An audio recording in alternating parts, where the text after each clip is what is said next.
Timing parfait. Sans les mains. Oh, j'ai même vu Yatsekon essayer de me surprendre, mais ça marche pas. J'avais les yeux sur le chat. Bon, la forme ou quoi? Bon week-end à tous. Un bon week-end à tous. Ah, la Formule 1, au secours. Hein. Oh là là. Je pense que je vais peut-être me lever demain matin. Je vais peut-être me lever demain matin.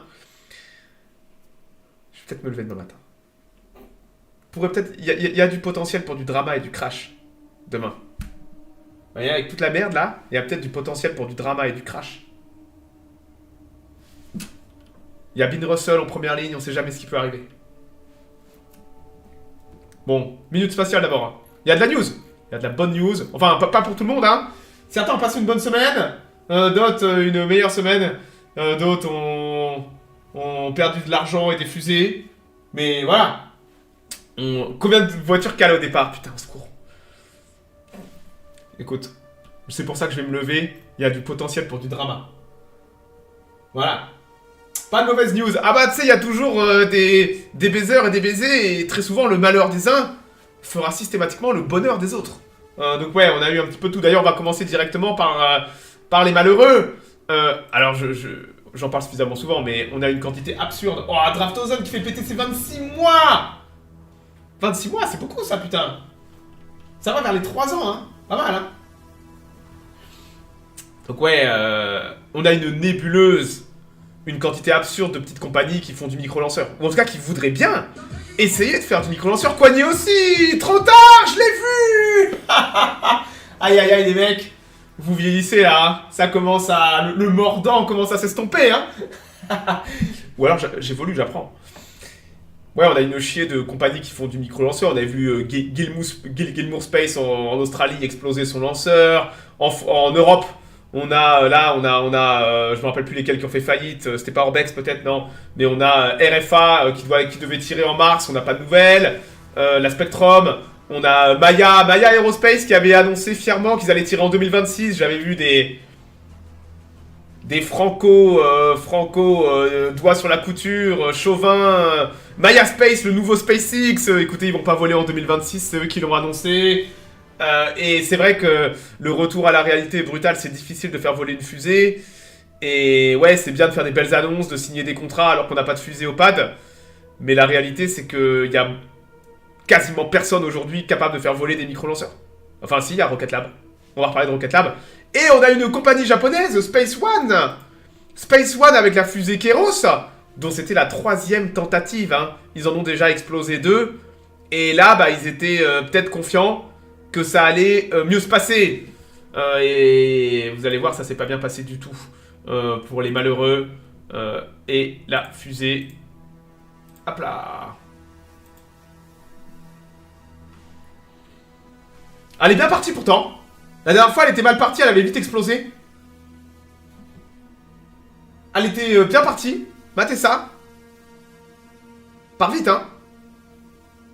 Monte-nous la fusée. Ouah, Yatsekon, Yakel, pardon. Je me suis trompé, il m'a fait peur. Le con. Putain, Yakel, j'espère que tu peux te permettre. 1000 bits, c'est beaucoup. Tu rigoles, mec. Et là, ils l'ont explosé, vous avez vu? Elle a explosé. En vol. Merci, mec. Et regardez, je vous la remets. C'est peut-être le système d'autodestruction. Parce qu'ils ont perdu le contrôle. Bam. Vous avez vu? Bam. Donc ouais, malheureusement, c'est un 3e échec. C'est beaucoup, 3 échecs. Mais dites-vous que c'est pas exceptionnel. SpaceX avait eu 3 échecs aussi, avant de réussir à faire voler une fusée, mais c'est une autre époque. Et c'est vrai que les gens, beaucoup en Europe, s'imaginent que tout va voler du premier coup, comme ça. Préparez-vous à l'échec, les mecs. Vous avez vu la Spectrum de Isar? Elle est montée à 100 mètres. Elle est retombée. Terrible, hein. Si je pouvais pas me le permettre, je le ferais pas. T'inquiète, mais je le rappelle toujours dans le doute.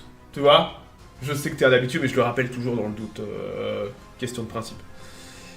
Donc ouais, compliqué pour Keros. La fusée Keros. Comme je dis, pourtant on a eu des belles photos. Hop là.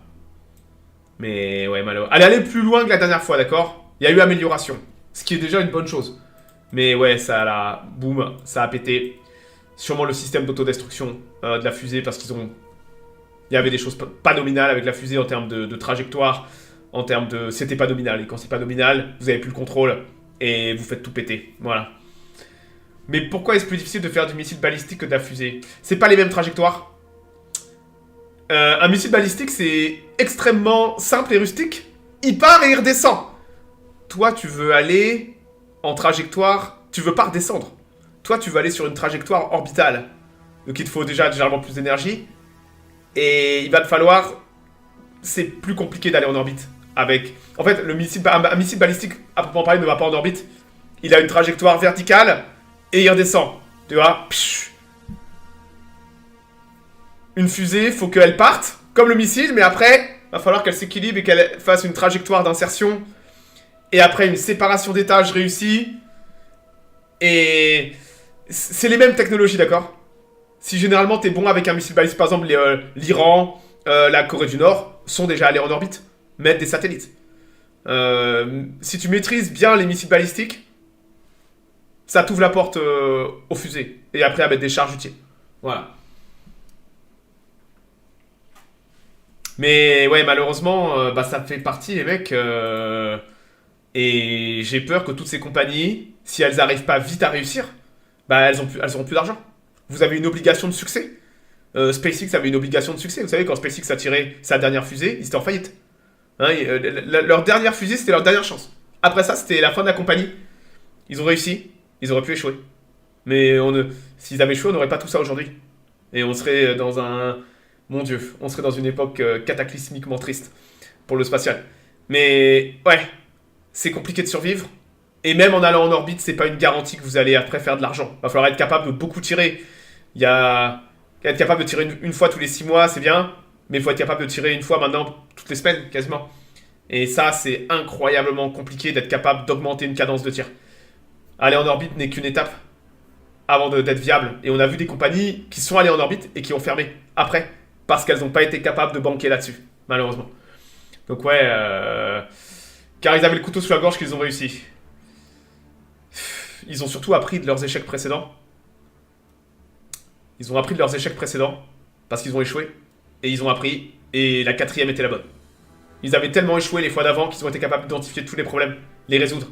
Les identifier rapidement, les résoudre rapidement, et continuer à pousser. Mais tu sais, quand t'exploses 3 fusées, le moral, il doit être dans les chaussettes. Là, la pauvre compagnie, à Space One, les mecs, 3 fois qu'on tire, on n'y arrive pas. Il y a tout le temps quelque chose qui va pas. C'est une industrie terrible, hein. C'est en termes de technologie, c'est dur. Et l'erreur ne pardonne pas, malheureusement. D'ailleurs, regardez, à propos de prochaine fusée, là, c'est en Inde. La première fusée privée indienne, Skyroot Aerospace, la Vikram 1, qui elle aussi se prépare peut-être à faire son premier vol prochainement. Donc, comme je vous dis, il y a partout, là, aux 4 coins du monde, on a une course aux micro-lanceurs, avec un marché qui est totalement saturé, et on a une seule compagnie aujourd'hui qui est capable de tirer des micro-lanceurs avec succès, c'est Rocket Lab. D'ailleurs, Rocket Lab, ils ont encore tiré 2 fois quasiment cette semaine. On va aller voir Rocket Lab. Voilà. Donc, Rocket Lab, rappelez-vous, ils ont 2 pads. Ils ont un pad en Nouvelle-Zélande, et ils ont un autre pad pour leur business avec les Space Force en Virginie, à Wallop. Et là, c'était il y a 2 jours, je crois. Attendez, je vais mettre le son dans le casque. Là, j'avais bloqué le son avant pour pas avoir la télé japonaise, pour pas qu'ils me copyright claim les 10 secondes de vidéo. 6, 5, 4, 3, 2, 1, ignition. Voilà, micro-lanceur qui fonctionne. La magnifique petite fusée Electron de Rocket Lab. Ils sont en monopole mondial aujourd'hui. Ce sont les seuls qui arrivent à tirer des micro-lanceurs. Tout le monde les regarde avec beaucoup d'envie. Alors que eux-mêmes veulent quitter le marché des micro-lanceurs pour basculer sur la Neutron. Mais depuis qu'ils ont explosé un réservoir de la Neutron, le prototype il y a pas longtemps, ils ne voleront sûrement pas en 2026. Rocket Lab avec la Neutron.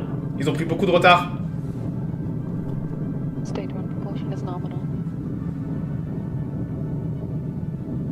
Donc là c'était pour Black Sky, la compagnie d'imagerie. Ils mettaient un satellite d'imagerie en orbite. There on your screen is Electron rapidly climbing through Earth's atmosphere as it ascends over Launch Complex 1, with a fantastic daytime view Belles images, hein. from our cameras. Là, c'est en Nouvelle-Zélande. Those 9 Rutherford engines at the bottom of the stage are about to power Electron through max Oh, c'est beau le Pacifique, for hein. maximum aerodynamic. Ça doit être le seul pad dans l'hémisphère sud. Je crois qu'il y a un pad au Brésil aussi. Max Q. Mais ils sont rares.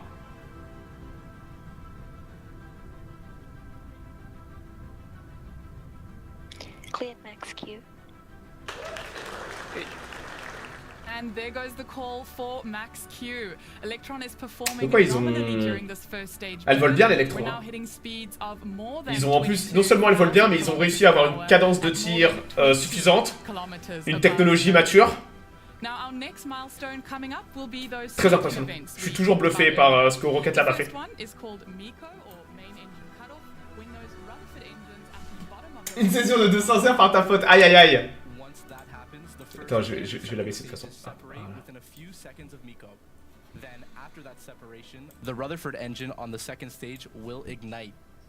So that's MECO, stage separation, and then second Le stage volcan en engine Islande depuis start tous les 2 up. mois. Mais là, on attend une éruption depuis plusieurs semaines, voire plusieurs mois. Mais il veut pas péter. Tu vois? Il a eu peut-être une inclusion intestinale et il refuse de lâcher le machin. Tout est à fond là, les aiguilles. Mais il refuse de faire boum. Complètement dingue. Mais c'est les volcans, ils ont leur propre caractère. C'est jamais du coucou suisse. 15 seconds to Oh, regardez, c'est beau, la Nouvelle-Zélande. Burnout detect mode. Putain, l'eau est belle. Hein. À 70 km d'altitude, la Nouvelle-Zélande, ça a de la gueule. Hein. MECO confirmed. Voilà, là ils ont éteint le premier étage. Man engine cut-off, Miko. Stage 2 ignition confirmed. Stage 2 separation confirmed. Séparation d'étage. Oh là là, regardez ça. Matez-moi. C'est pas mal Rocket Lab quand même, hein. Beautiful work by Electron there. We are clear through MECO and stage separation. And there on your screen is the glow of the second stage Rutherford. La Nouvelle-Zélande as dessous. it continues the mission on to its Superbe. 470-kilometer orbital target. We're now at T plus 3 minutes into flight, traveling at speeds of more. Donc ouais, ils ont une sacrée cadence de tir. Parce qu'à quelques jours d'écart, donc là le vol s'est bien passé. Hein. Le vol s'est très très bien passé. À quelques jours d'écart, ils tiraient depuis Wallops. On va pas regarder le tir. Et ils ont une cadence de tir vraiment assez exceptionnelle. On va aller voir juste un petit peu la cadence de tir pour comprendre un petit peu. Donc ouais, ils ont 2 pads. Leur pad pour les charges civiles classiques, comme leurs clients là, leurs clients au niveau imagerie, ils tirent tout de Nouvelle-Zélande. Vous regardez ça, c'est en 2026. Ils ont fait 3 tirs en 2026, ce qui est honorable, hein, janvier, février, 3 tirs en 2 mois. Regardez leur carnet de commande pour 2026. 24, ils ont un très très énorme carnet de commandes qui va jusqu'en 2027. Vous voyez? Bah ouais les mecs, ils sont en monopole mondial des micro-lanceurs. Donc toutes les petites compagnies, certaines compagnies, elles vont venir les voir eux, parce que ben ils sont pratiques, ils ont une bonne cadence de tir, leur fusée est fiable, c'est un bon partenaire pour bosser. Et bah là ils ont un énorme carnet de commandes. En plus de ça, grâce à leurs infrastructures aux États-Unis, donc ils ont un pad aux États-Unis, bah ils peuvent tirer depuis les US pour les Space Force. Les Space Force sont toujours intéressés, parfois pour des micro-charges et compagnie. Et entre autres, vous êtes pas sans savoir qu'on parle pas mal des armes hypersoniques. Vous savez, les missiles hypersoniques et tout ça qui volent à basse altitude. Donc généralement, il faut les déployer. Et dites-vous que ce qu'on appelle HASTE, là vous avez, regardez, ces vols HASTE, ce ne sont pas des vols orbitaux, ce sont des vols classifiés. D'ailleurs, regardez, payload, classified. Ça décolle depuis la Virginie, parce que les Space Force n'ont pas le droit de faire décoller des charges utiles hors États-Unis. Donc là, vous avez Rocket Lab qui a fait un énorme effort d'investissement au niveau logistique en construisant un pad aux US pour récupérer des contrats avec les Space Force, parce qu'ils sont les seuls à pouvoir faire ça. Entre autres, là, vous voyez, là on voit que c'est Dynetics, Leidos, c'est que des compagnies de la nébuleuse américaine de défense. Et eux, donc ils vont pas en orbite, mais ils testent des planeurs hypersoniques. Vous voyez?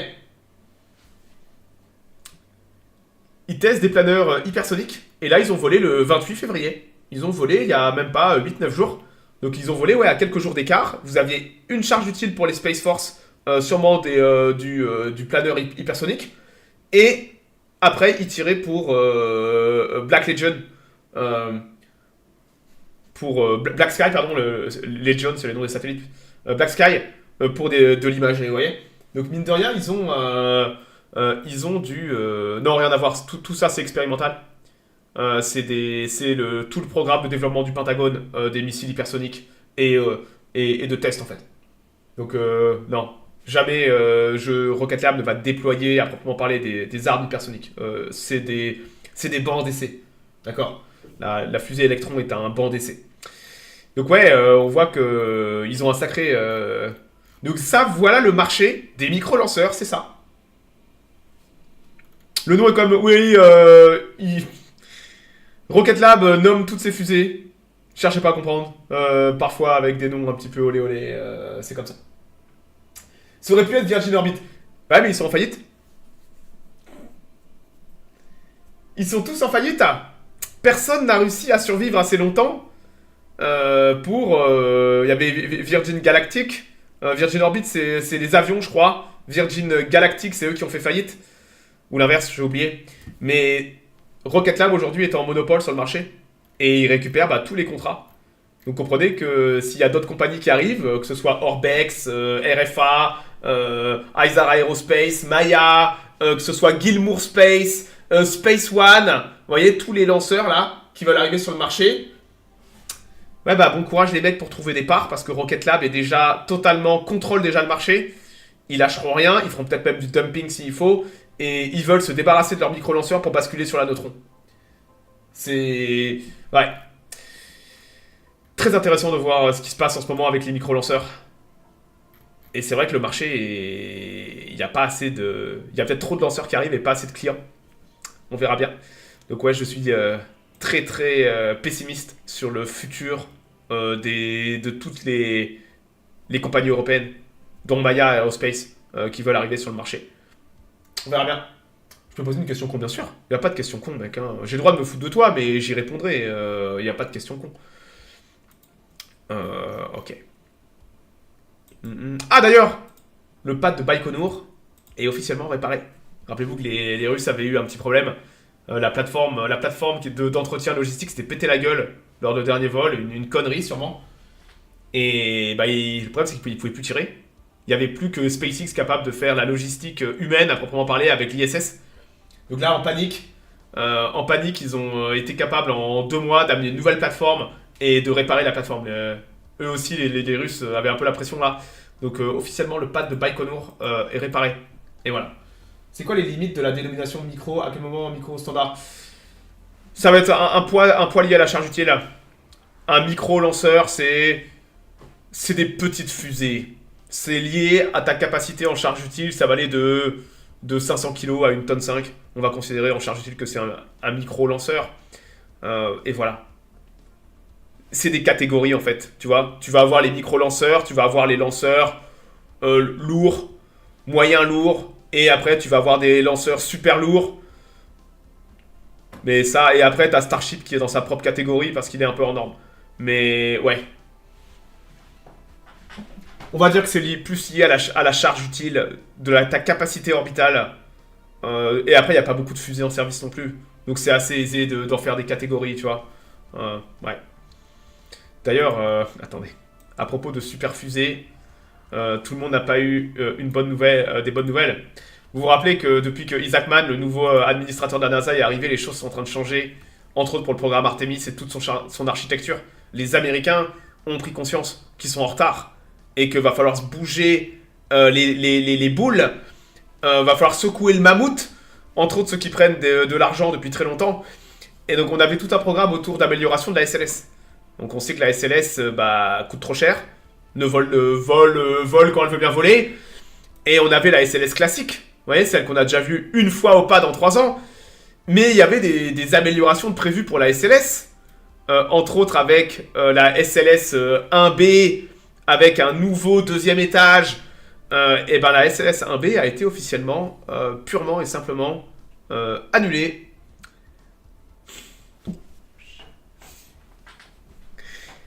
Écoutez, Écoutez, à 4 milliards de dollars le tir, le programme est à plus de 20 milliards, elle a volé une fois en 3 ans, ils veulent continuer à la développer. Un des problèmes, entre autres, de la 1B, est-ce que vous voyez ce qu'a écrit le EUS? Le EUS, le Exploration Upper Stage. Donc ça, c'est un deuxième étage spécifique. Donc ça, c'est le premier étage actuel de la SLS. Mais il s'avère que sur des nouvelles versions peut-être plus puissantes, ils avaient pensé mettre, entre autres sur la 1B, ils avaient pensé mettre un nouveau deuxième étage. Sauf que ce deuxième étage, il n'existe pas. Et c'est pas juste qu'il n'existe pas, c'est qu'il est... Ce deuxième étage, il est financé depuis 2016. 77 millions de dollars. 300 millions de dollars en 2017, 300 millions en 2018, 150 millions en 2019, 300 millions en 2020, 400 millions en 2021, 636 millions en 2022, 648 millions en 2023, 600 millions en 2024. Il n'y a absolument rien. Il n'y a pas de prototype. Et ça commence à grincer des dents à la NASA. Oui, tu m'as bien compris. On parle globalement de plusieurs milliards de dollars qui ont été donnés à Boeing. Boeing n'a absolument pas fourni le moindre hardware. Et bah tout ça a été annulé. Là, la NASA, c'est Boeing. Hein. À une époque, vous ne pouviez pas faire ça. Aujourd'hui, on a un nouvel administrateur qui en a rien à péter. Il y a de la concurrence. Et tous les trucs de Boeing sont en train de passer à la trappe, les mecs.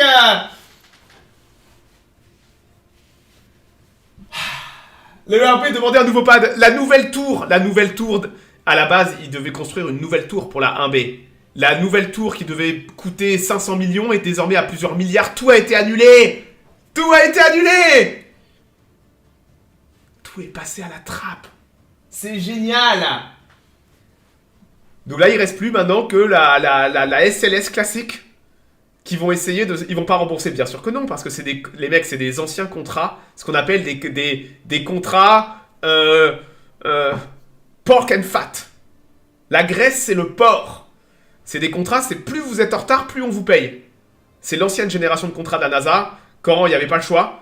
Bah la NASA vous payait pour faire du retard. Et plus vous étiez en retard, plus on vous payait. Et la NASA ne pouvait pas sortir de ça. Elle était obligée de payer. Aujourd'hui, on fait ce qu'on appelle des contrats à coût fixe dans la NASA. On vous paye, vous avez une date limite, et vous êtes payé au fur et à mesure que vous avancez dans votre programme.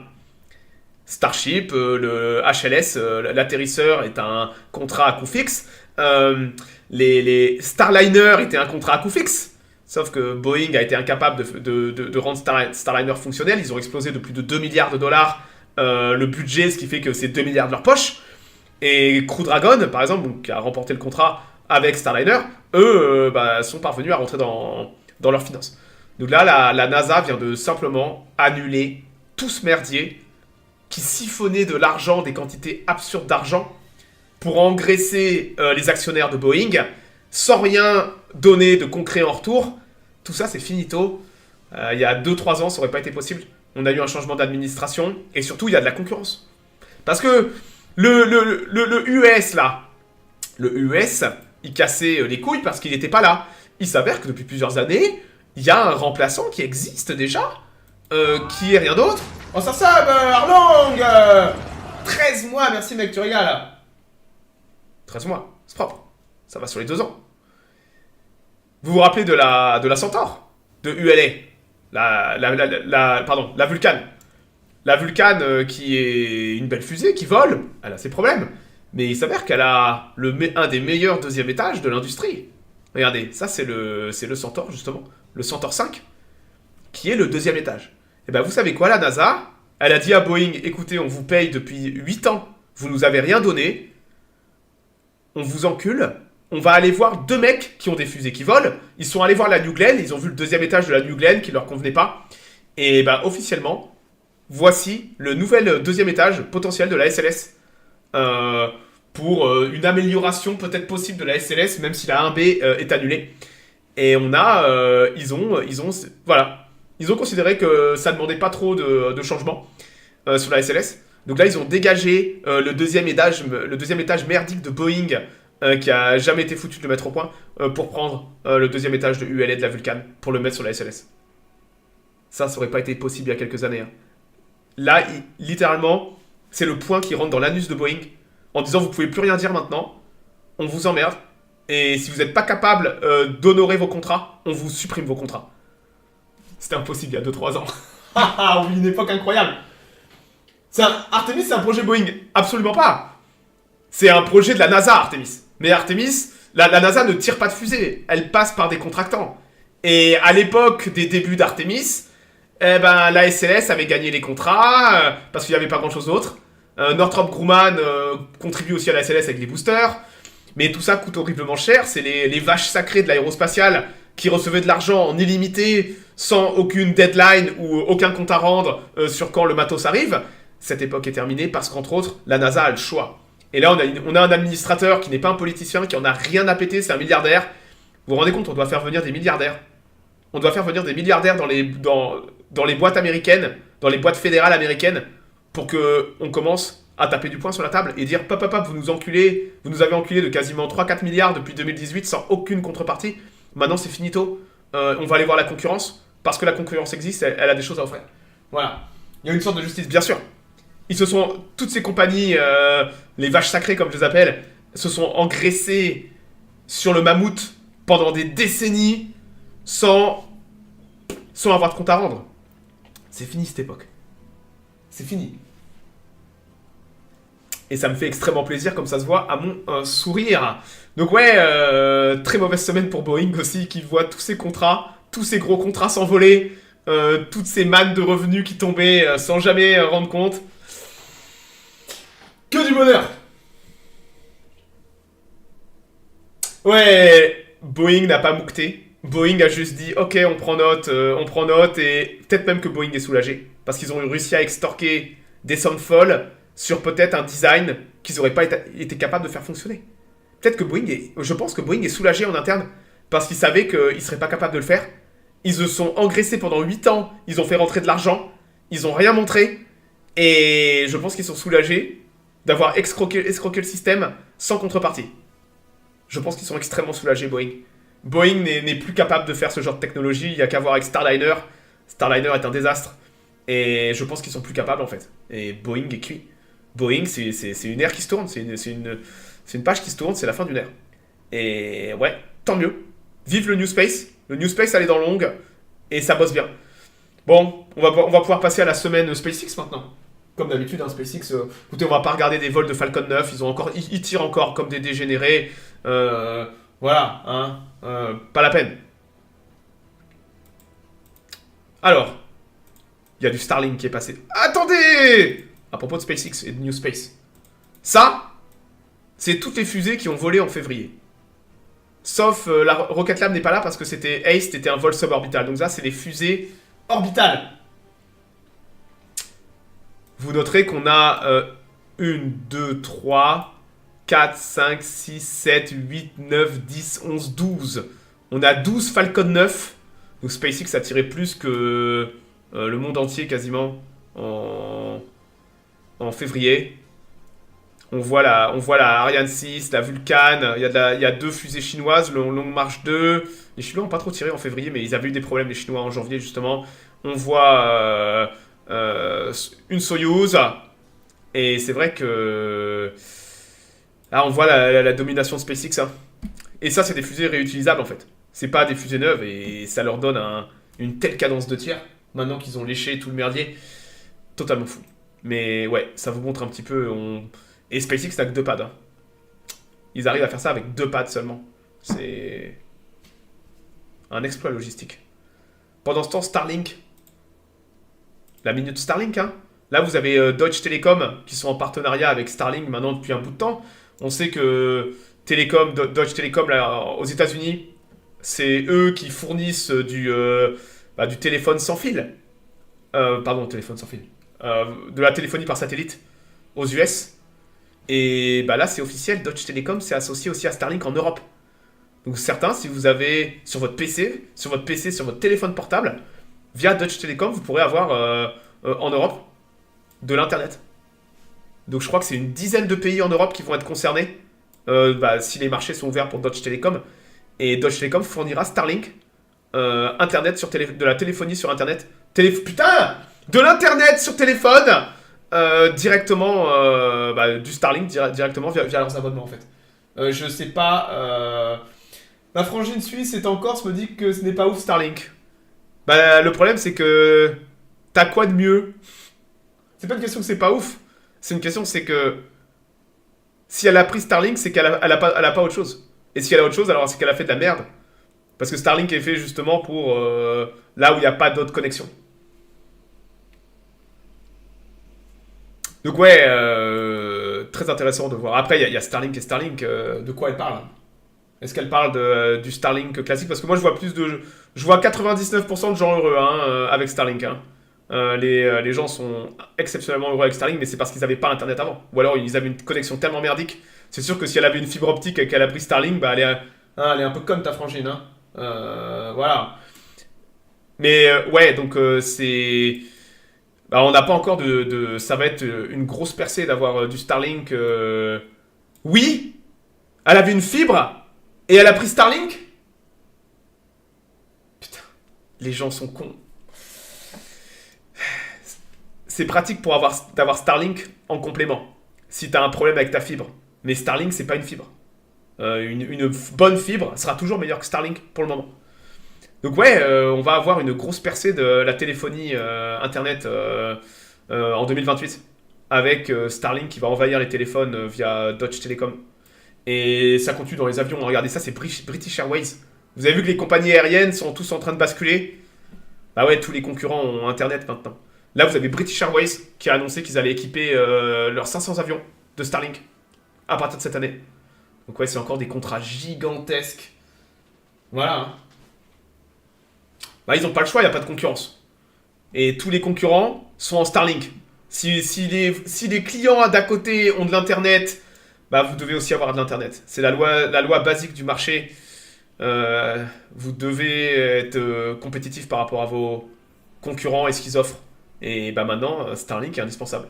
Donc là, on a toutes les grosses compagnies aériennes mondiales qui sont en train de prendre Starlink.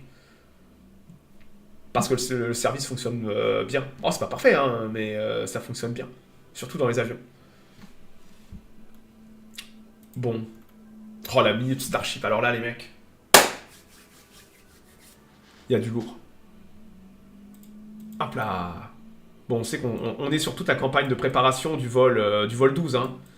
On a S39 la semaine dernière qui était allé au pad. B19 qui était rentré il y a 2 semaines pour recevoir ses 33 moteurs Raptor. On n'avait pas de nouvelles depuis.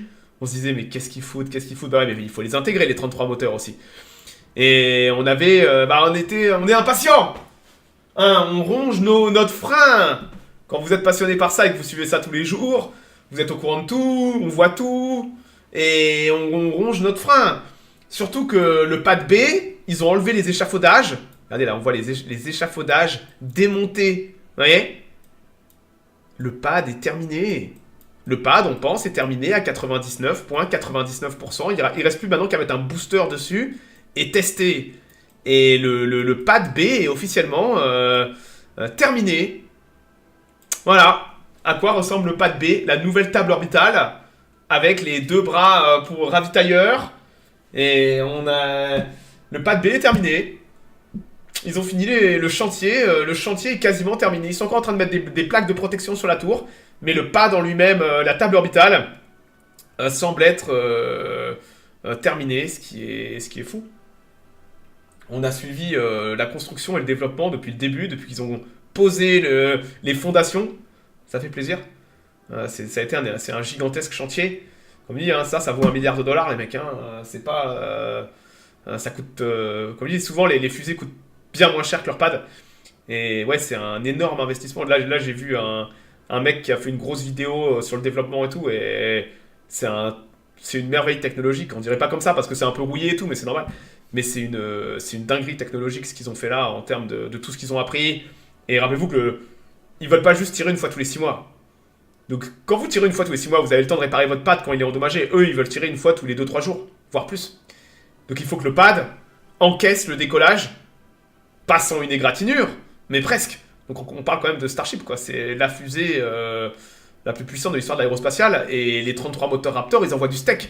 Donc il faut réussir à faire un truc suffisamment solide pour pas que ça casse et que ce soit réutilisable ou réparable en quelques heures, potentiellement. Il y a de la rouille, ouais, mais c'est normal qu'il y ait de la rouille. Tu sais, c'est de la ferraille, hein. C'est béton, ferraille. Vous voulez... Il n'y a pas 1 centimètre de béton qui est exposé au moteur. Ils ont appris du pad précédent où béton, moteur ne vont pas bien ensemble. Et... C'est en surface, ouais, bien sûr. Et la mer est à côté, c'est normal d'avoir un petit peu de rouille. C'est totalement normal, c'est pas grave. C'est que dalle même, plus rien. Oh, regarde pas! Pour 1 milliard $, ça ne fait pas très propre. C'est pas grave ça. L'important c'est l'efficacité. Et là, ouais, la photo est un peu saturée aussi, mais c'est normal d'avoir de la rouille au bord de la mer. Pour ceux qui habitent au bord de la mer, avec l'iode, le sel, tout rouille. Mais la rouille, c'est pas grave. L'important c'est de pas laisser la rouille se développer en profondeur. Vous voyez? Et là, c'est juste de la rouille, de la petite rouille de surface. Voilà. Ah, la mer est à 500 mètres. Hein, voilà. Donc pendant ce temps, S39, vous vous rappelez la semaine dernière, S39 était allé au pad pour ses essais cryo. Alors on a tous la merde au cul que ça explose. Hein. Y a S38 qui avait explosé, S38, S36 qui avait explosé. Donc on a tous très peur, c'est le premier V3. Donc il nous avait amené, regardez, ça c'est S39. Alors, comme je dis, ça c'est le Rio Grande derrière. Là, donc ça c'est le Mexique, là. Vous voyez, c'est le Mexique. C'est juste la frontière là. Regardez la taille. Vous voyez le camion là? On a du mal à apprécier le gigantisme du machin. Plus de 50 mètres de haut. Il doit faire 52, 53 mètres, je pense. Faudra aller voir le Starship V3. Mais il était là pour ses essais cryo, donc pas info statique. Mais c'était c'est la campagne d'essai. Le booster a fait ça avec succès. Et là, toute la structure autour, j'avais dit, c'est un simulateur de réentrée. Qui fait bouger les flaps et tout en même temps. Et il simule une réentrée de Starship. C'est très ingénieux pour récupérer de la data. Oh, le bouclier est giga clean. Un des plus beaux boucliers qu'on ait vu sur un Starship. Voilà, magnifique. Regardez les gens. Donc voilà le simulateur. On voit les faux chopsticks. Ah, il faudra le rattraper un jour, le chip, comme le booster. Et là, les équipes techniques, vous imaginez, vous bossez là-dessus. Faut dire ce qu'on veut. Tu ouvres la chaîne sur le pad. Ouais. C'est en anglais par contre. Hein. C'est en anglais. Il l'a posté tout à l'heure. C'est un des gros mecs de la communauté. Subscription. Je viens de finir de la regarder justement. Et je crois que c'est que la première partie. Mais il couvre justement.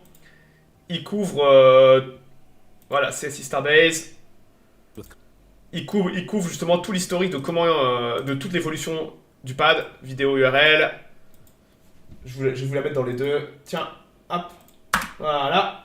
Et je vais aussi vous la mettre dans le chat Twitch. Voilà. Comme dit, on a la chance d'avoir une communauté qui suit ça en détail et qui explique très très bien au niveau du béton, les problèmes avec le béton et tout. Bien plus que ce que je fais moi. Moi, je fais vraiment de la vulgarisation de la revue journalistique presque. Là, vous avez des gens qui rentrent dans le détail. Et c'est très très intéressant. Hop là. Comme ça. Donc ouais, matez un peu les mecs qui bossent là sur l'engin. On oublie que c'est des gens qui fabriquent ça. Ça sort pas de nulle part, c'est des équipes qui bossent comme des tarés là-dessus. Et ils ont bossé jour et nuit encore. Hein. Regardez, le flap system. Très intéressant. Pour simuler, rappelez-vous qu'ils simulent. Ils vont simuler une trajectoire de vol, sauf qu'il est toujours au sol. Donc regardez, là vous avez... Ils vont donner à l'ordinateur de vol comme s'il était en vol, et ils peuvent faire bouger les flaps directement avec les... Hop. Et c'est incroyable. Donc c'est un simulateur, c'est rien d'autre qu'un simulateur pour tester, stresser les flaps en haut et en bas. Et on les a vus bouger en effet. Donc ils ont testé le merdier. Et on voit que c'est accroché directement au... C'est super bien foutu. Très très bien foutu. Donc ouais, ça va permettre de récupérer de la data, de tester tout ça. Très intéressant. Et ils ont fait des tests cryo. Donc c'est difficile avec le bouclier de voir, mais ils ont fait 3 tests cryo réussis, où ils ont chargé la mule. C'était là où on avait peur, hein, S36 avait explosé alors pendant un feu statique, pendant le chargement des ergols. Donc là, ils mettent la dose, mais ils ont chargé en ergol S39. Et on voit là, il est tout blanc, vous voyez. Le bouclier cache malheureusement. Vous voyez là, toute la bordure au-dessus. Donc ça, là, il est chargé en ergol. Et ça, tout s'est bien passé. Pas un problème. En une semaine, ils ont tout torché. Et bah, c'est des bonnes nouvelles. Ça veut dire qu'il va rentrer et il va recevoir ses 6 moteurs. et il va repartir pour un feu statique. Surtout que hier ou avant-hier, alors les ingénieurs chez SpaceX n'ont pas le droit de poster de photos, d'accord? C'est pour ça qu'on voit jamais d'ingénieurs, même sur Twitter, ils ne postent pas de photos d'hardware. Ils n'ont pas le droit, je pense, pour des raisons logiques de sécurité. Ils veulent pas qu'il y ait trop de choses qui sortent. Vous voulez contrôler l'information, vous leur dites ok, pas de photos les mecs. Vous avez un département qui prend des photos officiellement, qui les met sur Twitter, mais vous pouvez pas être un ingénieur et puis juste prendre des photos et leur dire oh YOLO, regardez, on a mis le moteur 3, vous voyez. Il y a une volonté dans la compagnie de verrouiller ce genre de choses pour des raisons logiques de sécurité. Ça bosse aussi avec les Space Force, il y a des règles ITAR à respecter. Donc ouais, il y a quand même, l'information est contrôlée. Mais des fois, on a des pépites qui sortent. Des petites perles sorties de nulle part, que les mecs mettent même s'ils ont peut-être pas le droit. Et ça, c'était il y a 2 jours. La photo, elle est incroyable. Là, vous avez sûrement l'équipe de nuit. Ils prennent la pose sous B-19. Donc B-19 qui était, vous vous rappelez, parti intégrer ses moteurs. Et là, vous avez les 33 moteurs Raptor 3 qui sont intégrés sur B-19. Et vous avez peut-être l'équipe de nuit qui a pris une petite photo qui aurait peut-être pas dû sortir. La photo, elle est incroyable.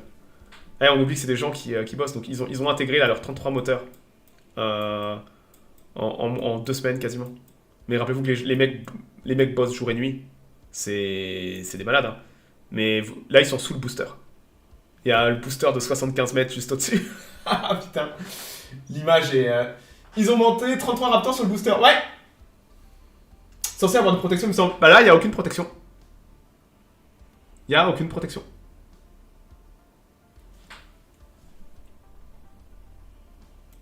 Donc d'ailleurs, ça correspond. Puisque on a des délais de route. B-19 va roll out ce soir. Et en même temps, S-39 va rentrer.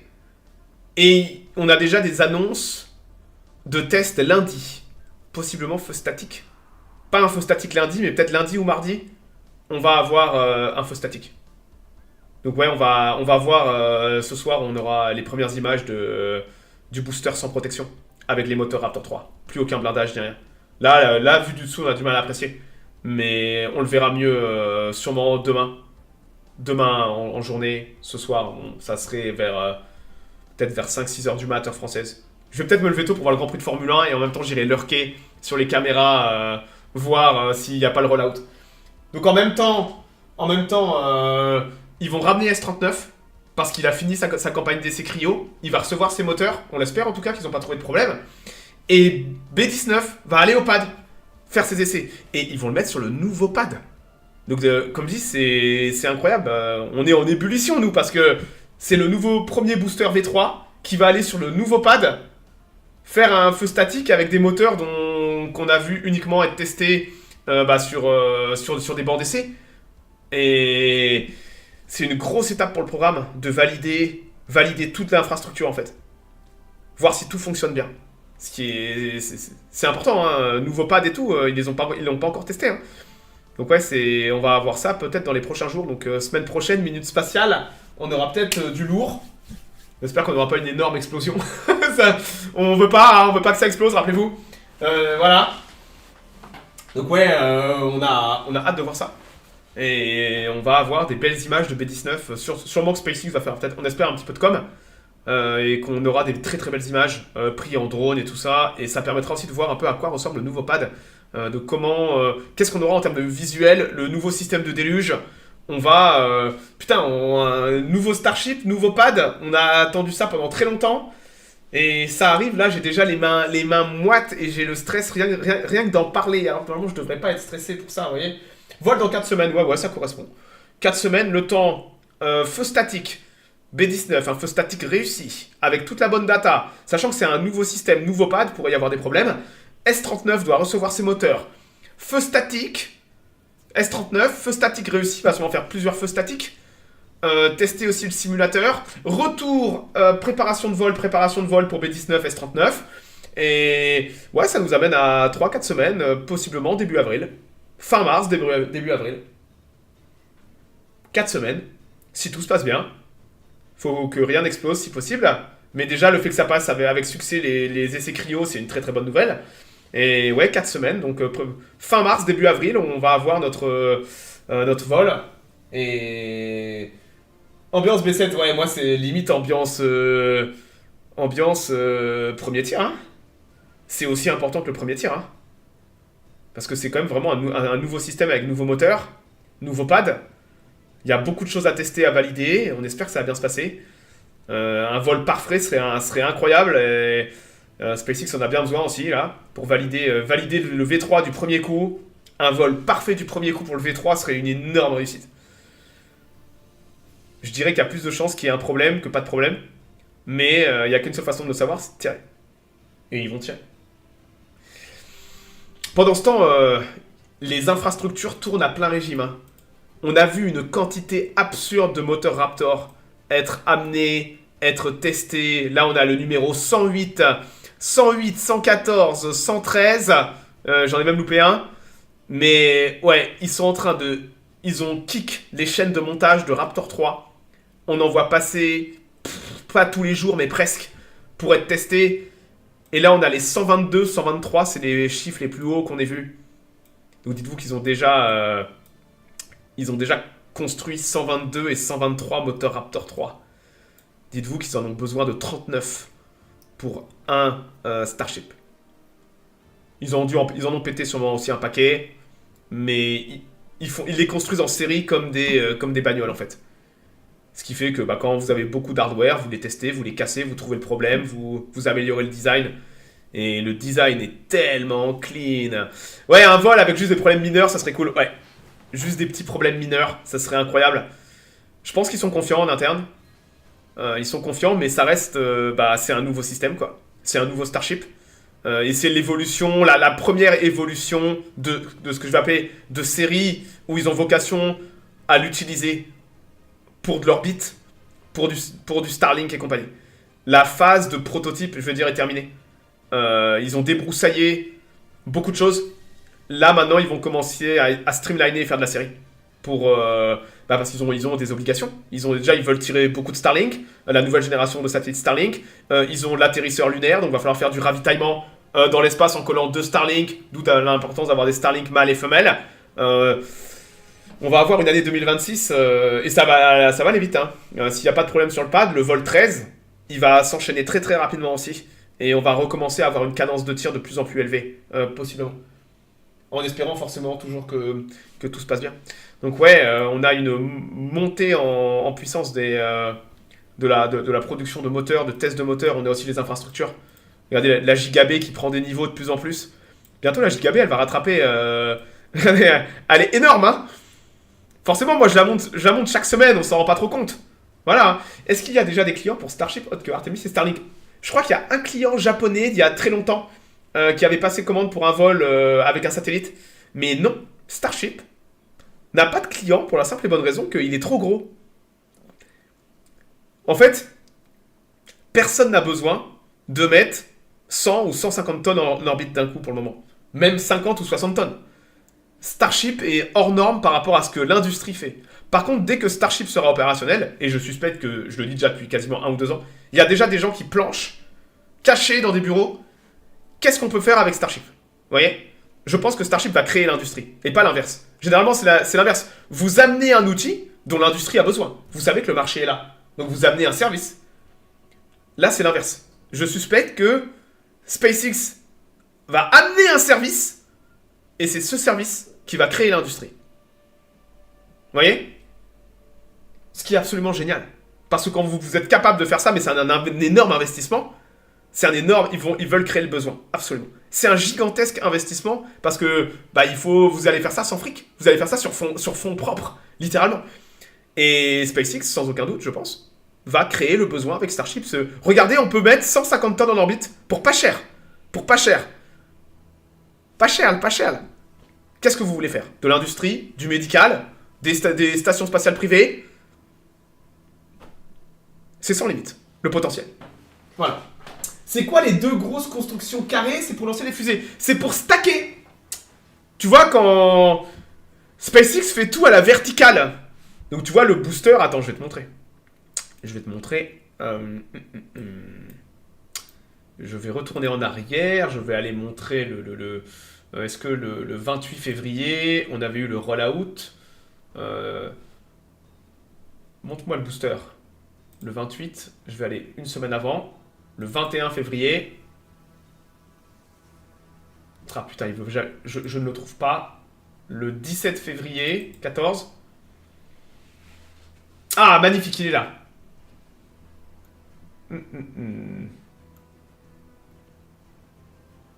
Ouais, forcément, c'est quand je cherche... Ah, il est là, voilà. Parfait.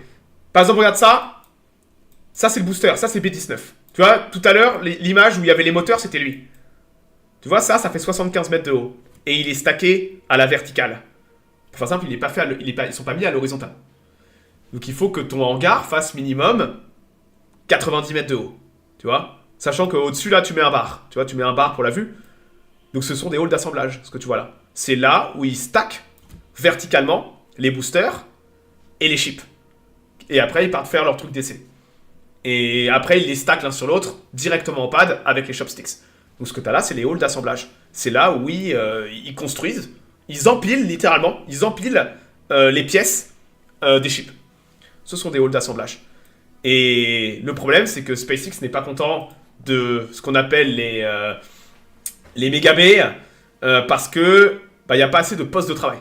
Donc là, ils sont en train de créer une giga B qui fera peut-être 2-3 fois plus de capacité, qui va doubler, voire tripler la capacité de travail par rapport aux deux autres. Voilà. Ils sont à l'intérieur. Tout est à l'intérieur. Après, ils peuvent fermer la porte, mais ça reste... C'est un espace protégé, tu vois. Mais c'est pas pressurisé et tout, tu vois, c'est... Pendant longtemps, SpaceX, ils bossaient dans des tentes, les mecs. Ils avaient des grandes tentes. Ça manque de hauteur, ça manque de place, ça manque de postes de travail. J'avais souvent vu des mecs de SpaceX se plaindre qu'il y avait trop de boulot par rapport aux postes de travail disponibles. Et bah, ça limitait la cadence de production parce qu'il n'y avait pas assez de postes de travail de libre. Et avec la Giga B, au Texas, là, entre autres, à Boca, ils veulent justement pouvoir augmenter. N'oubliez pas qu'ils vont récupérer des boosters. Ils vont récupérer des boosters et des chips. Donc c'est non seulement ils vont produire, d'accord? Swan, 23 mois, tu régales. Presque 2 ans, putain. That's fuck. Donc n'oubliez pas qu'ils produisent au rythme actuel, mais bientôt, à partir peut-être de cette année, ils vont récupérer et entretenir. Donc non seulement ils vont continuer à produire, mais il va falloir aussi récupérer, entretenir, ressortir. Donc non seulement il va leur falloir des halls d'assemblage, mais il va leur falloir des nouveaux halls d'entretien et de logistique pour remettre en état les boosters et les chips qui vont revenir se poser. Comme pour la Falcon 9, vous voyez. Comme lui, tout ce qu'on voit là, c'est un processus de falconisation de Starship. Donc ils voient grand tout de suite en se disant, ouais, bah on va récupérer un Starship par semaine, il va falloir qu'on les entretienne, qu'on les renvoie, et vous avez... c'est de la chaîne, les mecs. C'est de la chaîne à... On n'a jamais vu ça dans l'aérospatial. Et ça, c'est à Boca. Ils préparent la même chose en Floride. Alors, je sais pas s'il y a des gens qui bossent dans le bâtiment. Ça, c'était le 30 octobre 2025. C'était il y a exactement à peu près 125 jours. Vous voyez? Voilà. C'était le 30 octobre 2025. C'était il y a pas longtemps, vous me direz. 125 jours. Ça, ça a été pris il y a quelques jours.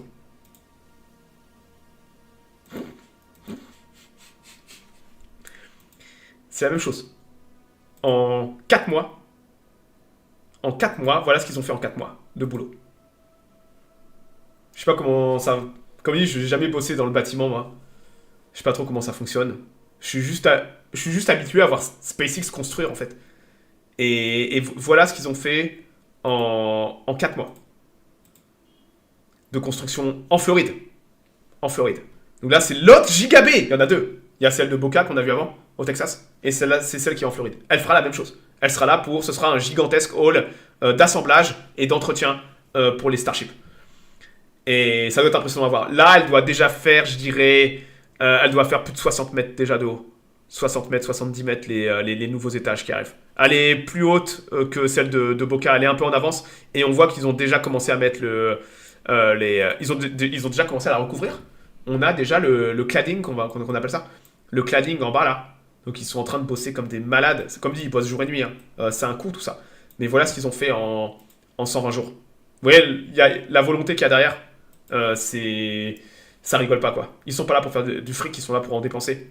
Et il faut que ça aille vite. Voilà.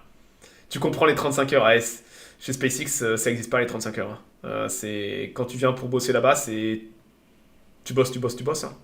Et voilà, après on te paye en action, hein, t'es content. Voilà. Ils bossent jour et nuit, mais le salaire chez SpaceX n'est pas si élevé que ça. Par contre, on vous paye en stock option. On vous paye en action SpaceX, les mecs. Et tous les ans, SpaceX rachète, pour ceux qui veulent, SpaceX rachète les actions de ces... Donc vous êtes payé en actions, et tous les ans, SpaceX vous rachète vos actions. Et vous avez, chez SpaceX, il n'y a que des millionnaires, quasiment. Les mecs sont pétés de thunes. Gwynne Shotwell, elle a depuis tellement longtemps, elle est milliardaire maintenant. Et vous êtes payé en stock option. Le capitalisme, les mecs! Vous êtes intéressés à la valorisation de votre entreprise, et tu peux les garder, absolument. Et si tu les gardes, oui. Et il y a des employés, ils disent, ah non, je vais garder mes actions parce que il y a la valorisation qui arrive. Il y a la valorisation là qui arrive prochainement. Et la valorisation, alors le vol 12, si le vol 12 se passe bien, la valorisation sera plus élevée. Et on parle de 1 trillion 500 milliards de dollars de valorisation. Ça serait sûrement la plus grosse valorisation de l'histoire de la bourse. Et ouais, bah je peux vous dire que les mecs qui sont payés en stock option SpaceX, ils voient ça d'un œil en se disant, ah ouais, bah écoute, moi je garde mes stock options depuis 2 ans. Bon bah je suis pas mal, hein. Je suis pas mal, hein.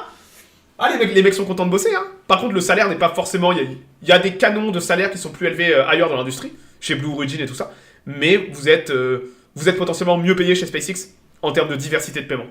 Et vous pouvez même avoir des actions Tesla et tout ça. C'est super intéressant. C'est des compagnies qui sont extrêmement dynamiques, qui ont de la haute valeur ajoutée. Et ouais, être payé en actions SpaceX, les mecs, c'est cool, hein. Très très cool, hein. Donc ouais... Donc les news, c'est qu'on devrait avoir notre rollout de B19 tout à l'heure. S39 va rentrer, B19 va partir. Tout temps à penser qu'on va avoir un feu statique lundi ou mardi. Mais comme je dis, c'est un nouveau pad, c'est un nouveau chip, il y a beaucoup de choses qui pourraient mal se passer. Tout est trop nouveau. Et... bah, on va suivre ça en détail parce que c'est un truc de dingue, quoi. On a une nouvelle fusée qui arrive, un nouveau Starship, les moteurs V3, on a hâte de voir à quoi ça va ressembler, sans aucune protection et tout. Comme dit, ça va être un nouveau look, un nouveau design de chip. Et on est tous très très curieux de voir comment ça va se comporter au feu statique, même sur une nouvelle table orbitale. Donc normalement la semaine prochaine, on va avoir tout ça. T'es multimillionnaire. Ah mec, tu bosses pas 10 ans, hein. En 1 an, t'es millionnaire, hein. Tu sais que, comme dit, tous les ingénieurs de SpaceX, ils sont millionnaires, hein. Ils bossent dans la boîte parce que ils sont pas là pour l'argent. Mais tu te payes, en même temps on te paye, quoi. Tu bosses pas gratuitement. Mais c'est ce que je disais, que c'est quasiment tous les ingénieurs chez SpaceX sont millionnaires très très rapidement. Simplement parce qu'ils sont payés en stock option. Et que la compagnie vaut tellement cher maintenant que bah, leur stock, elles valent de l'argent et SpaceX leur rachète leur stock option tous les ans. Ils font des levées de fonds et ils récupèrent au passage si les gens veulent cash out. Ça avance plus vite que le rond-point du quartier, putain. T'imagines 120 jours pour refaire le rond-point du quartier. T'as SpaceX qui a eu le temps de construire les 3/4 d'une gigabé. Ah la vache. Tu dois être lavé psychologiquement, absolument. Ah mais quand tu vas bosser chez SpaceX, t'y vas pas pour la ronflette et la pantoufle, hein. Tu sais dans quoi tu mets la main en allant bosser pour eux. Tu sais que ça va être la priorité dans ta vie et que tu vas bosser comme un taré. Mais il y a beaucoup d'ingénieurs, c'est ce qu'ils veulent. Comprends que les mecs là, ils construisent des choses géantes qui vont dans l'espace. C'est la plupart des ingénieurs, ils dessinent un truc de merde sur AutoCAD qui sera jamais construit. Chez SpaceX, ils construisent des trucs gigantesques qui vont dans l'espace, qui reviennent. T'as les mecs, ils ont 25 ans, ils sont chefs de pad, ingénieurs sur des nouveaux pads, on écoute leurs idées. Enfin, c'est un rêve, quoi. Ah ouais, tu vas être lessivé, tu vas être viré aussi. Si tu fais de la merde, t'es viré, hein. Chez SpaceX, les gens prennent leurs responsabilités. C'est un rêve, quoi. Moi, je suis pas assez intelligent pour ça. Mais quand t'es quelqu'un d'intelligent qui veut bosser, et qui veut bosser, mettre en application des choses que t'as dans le cerveau, à un niveau complexe que sont l'aérospatial et tout, mais c'est le rêve, quoi, d'aller bosser chez SpaceX. Une rocade en projet depuis 1976. Ah putain, au secours. Bon écoutez, je vais m'arrêter là. Semaine prochaine, on aura du lourd, j'espère. Du lourd, et on espère que les choses vont bien se passer. On espère qu'on aura un super feu statique. Ça fait longtemps qu'on n'a pas eu de feu statique. On a soif de Starship et de feu statique. J'ai envie de voir Starship voler. Quand on est habitué, je veux les émotions que ça représente. Et on verra bien. Donc rendez-vous la semaine prochaine. Ce soir, je ferai du Divide and Conquer. On continuera le run avec Dorvignon. Demain, on fera un petit ODB. On ira voir un petit peu l'évolution des divisions blindées américaines de 39 à 45. Et en soirée, Minute Astrophysique. Minute Astrophysique, on parlera de la grande barrière d'astéroïdes. La ceinture d'astéroïdes entre Mars et Jupiter. Et on ira voir un peu ce que ça veut dire. Et qu'est-ce qu'on trouve là-dedans. C'est très très intéressant. Et sinon, je m'arrête là. Passez un bon week-end. Bon week-end, bonne soirée. Et puis, peut-être pour ceux qui sont là pour le spatial, rendez-vous la semaine prochaine. On espère qu'on aura du lourd. Bon, allez, ciao, ciao, salut tout le monde.